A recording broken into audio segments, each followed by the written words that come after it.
In February of this year, we took part in the Critical Minerals Ministerial, that's about 54 countries, in Washington, D.C. In that Critical Minerals Ministerial, may dalawang importante na takeaway tayo doon. Number one is the discussion towards a plurilateral trade in critical minerals. So what does that mean? The biggest stumbling block for investments in critical minerals processing in the Philippines has been the depressed price of nickel. Yung sa kapitbahay natin na nagkaroon ng processing capacity with investments coming from another country, nung nag-on stream na yung capacity nun, binenta na yun sa global markets. Bumaba yung presyo ng nickel. So with this depressed price, it then does not make economic sense for investors to put up another processing facility in the Philippines. Kasi mababa ang presyo ng magiging output mo. Maganda rito dun sa usapan ngayon on a plurilateral trade in critical minerals is magkakaroon ka ng price floor for critical minerals. Kasi ngayon nangyayari parang ganun-ganun yung mga presyo eh. Yung mga investor hindi pumapasok. So we'd like to stabilize price at a level that really represents free and fair market. Kung baga titignan mo, kaya mababa yung presyo dito sa bansang ito kasi subsidize yung ganyan, kasi may unfair competition. Kung ano man yung measures that gives a particular country an unfair advantage, i-adjust yun. So that pagdating sa members of this plurilateral group, ang i-implement would be a floor price that reflects fair international value. For a selling country such as the Philippines, wala tayong problema ron. Nagbebenta tayo eh. Ngayon, ore and sana processed metal. So, hindi tayo yung magtataas ng presyo.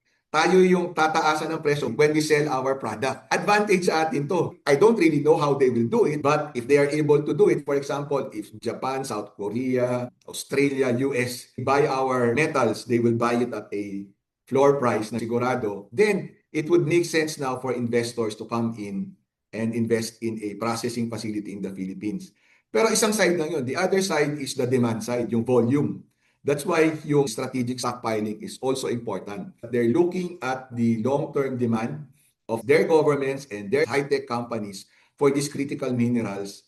And then they are saying, okay, we are offering an offtake agreement to anyone who would put up, let's say, a nickel processing facility in the Philippines. Ganito yung demand, ganito yung minimum price. Then, pwede na tayo maka-attract ng investments. Yun yung importance of that one leg, yung whole discussions natin and engagement on critical minerals. Kung may critical minerals ka, mapaprocess na natin, then yung next step is saan natin idadirect yun. Ang maganda rito, since we have signed on to be a trusted partner within the Pax Silica framework, we can now receive the latest AI technology from the US and all of the partner countries. It opens up the opportunity for us to use our critical minerals, not just for batteries for electric vehicles, for renewable energy, battery energy storage systems, but very important for the AI tech na doon na papunta yung mundo. I'm talking about connectors for your chipset solutions ng NVIDIA that go into AI data servers. I'm talking about the wirings that go into the data servers. Kasi sinasabi nila, di ba, if the chip that is the brain of the AI data centers, yung wiring naman niya where you transmit power, cooling systems, yun naman yung nervous system of the data center. We're into that space. Because for the tech space, mas higher value siya. So we can add more value and at a higher level of value pa for the critical minerals that we have. So yun yung isang tinitingnan natin. And then of course yung workforce. Doon sa isang bansa, sa isang kapitbahay natin, that is considered as a powerhouse, let's say, when it comes to chips.